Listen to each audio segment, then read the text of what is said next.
I've never hugged so many people that I didn't know. Chardon united. Today, students went back to class, their hearts heavy, but their spirits as one. Back to the high school just 4 days after a deadly shooting in the cafeteria. News Channel 5's Paul Kiska is live in Chardon tonight. And Paul, certainly a mixed bag of emotions for students as they headed back to class.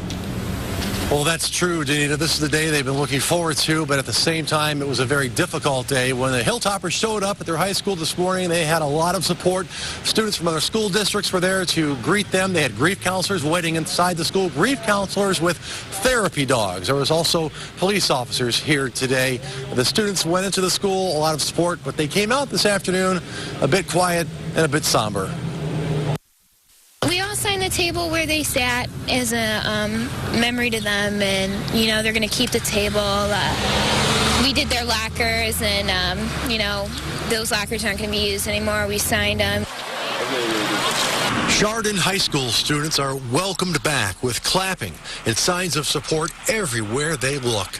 Students from West Geauga High School, Berkshire High School, and other school districts lined up at the school's entrance, clapping for Chardon students, comforting fellow teenagers returning to class. The West Geauga kids are clapping all of our students in. Very nice. Yeah. How does it make you feel? Very warm, very sweet of them to do that.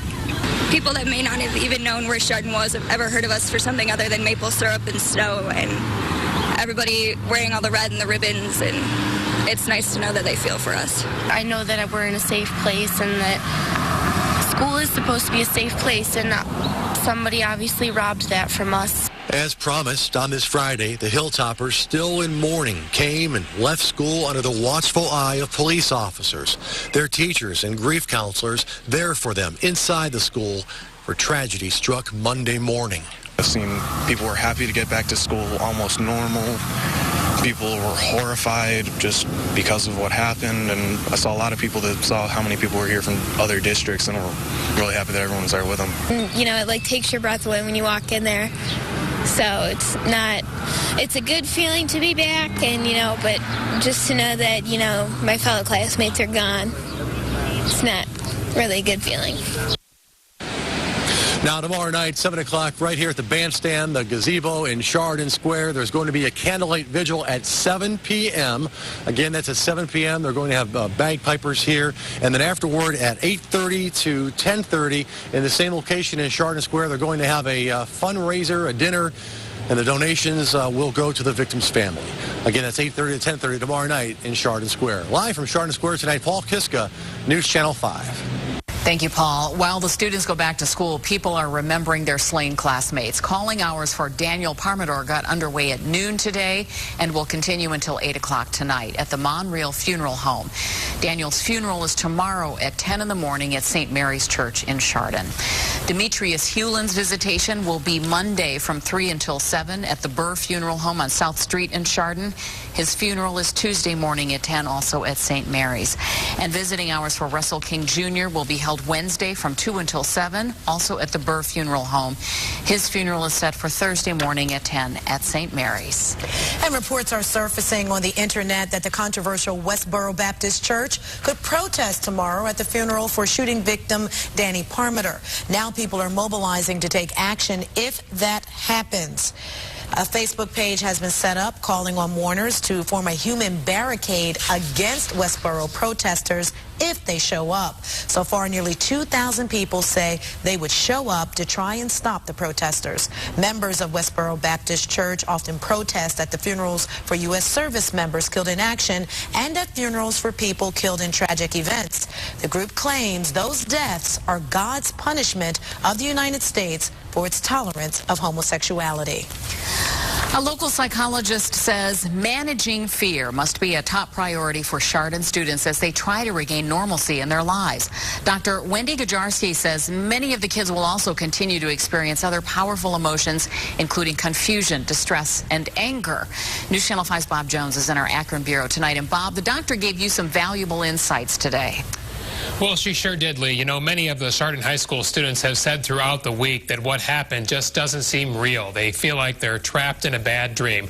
Well, Dr. Gajarski says today was a very important day for these kids to try to get back some sense of control. The best thing that can happen for these children is to go back to school. That normalcy helps them to see that this sudden sense of the world being dangerous doesn't exist anymore. Akron clinical psychologist Dr. Wendy Gajarski says Chardon students will be encouraged to express their feelings and fears at school. She calls it moving from acute emotions into survival mode.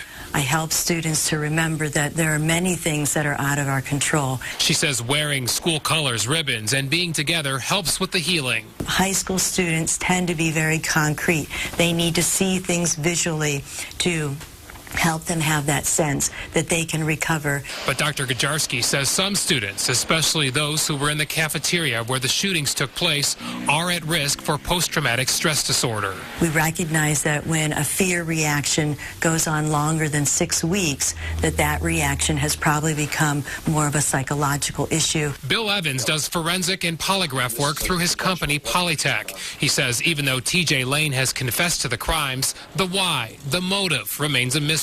And that will make closure very difficult for the Chardon community. Knowing more about what causes a person to act out in this type of behavior is really the key. Evans says if he interviewed Lane, he would break down his life in stages to figure out what led to the school shootings. The community has to be at rest and at peace in their own way, and TJ Lane holds those answers.